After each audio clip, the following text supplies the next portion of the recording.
খাতামুন নবী নবী মুহাম্মদ রাসূলুল্লাহ সাল্লাল্লাহু আলাইহি ওয়াসাল্লামের উপর আল্লাহুম্মা সাল্লি আলাইহি আল্লাহুম্মা বারিক আলাইহি। সম্মানিত মুসল্লি ভাইরা, আজকে ঈদের সালাতের পরে গুরুত্বপূর্ণ একটা ইবাদত বছরে একবার, সেটা হচ্ছে কুরবানি। কুরবানি দুইটা, ফার্সি ভাষা থেকে কুরবানি শব্দ, আরবি ভাষা থেকে কুরবাতুন থেকে কুরবানি আসছে। দুটারই অর্থ হচ্ছে আল্লাহর নৈকট্য লাভ করা। তার মানে এমন একটা ইবাদত যে ইবাদতের মাধ্যমে আল্লাহকে খুশি করা যায়, আল্লাহর নৈকট্য লাভ করা যায়, আল্লাহকে সন্তুষ্ট করা যায়।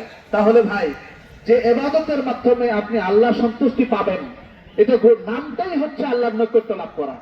এমন একটা ইবাদত কুরবানি, তার মানে আল্লাহর নৈকট্য লাভ করা। আল্লাহর নৈকট্য লাভ যদি করতে চান, কয়েকটা বিষয় খেয়াল করতে হবে।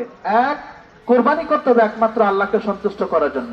এখানে কোনো লৌকিকতা রাখা যাবে না, কোনো রিয়া রাখা যাবে না, কোনো সামাজিকতা রাখা যাবে না। কোনো ধরনের লৌকিকতা ছাড়া যদি আপনি কোরবানি করতে পারেন, তাহলে অবশ্যই অবশ্যই ইন্নামা ইয়াতাকাব্বালুল্লাহু মিনাল মুত্তাকিন।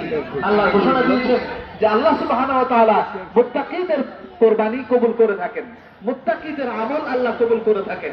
এই জন্য কোরবানি করতে হবে ইখলাসের সাথে।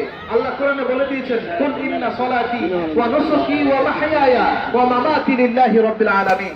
নবী, আপনি বলে দিন যে আমার কোরবানি, আমার নামাজ, আমার হায়াত, আমার মৃত্যু, আমার জীবন সব আল্লাহর জন্য। অতএব কোরবানি সামর্থ্য দিয়েছেন। আল্লাহ নবী বলেছেন, মান ওয়াজাদা সাআতান ফালা ইউযাহি ফালা ইয়াকুলান্না মুসাল্লানা।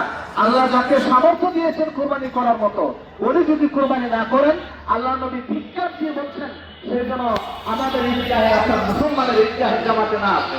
তার মানে এই হাদিস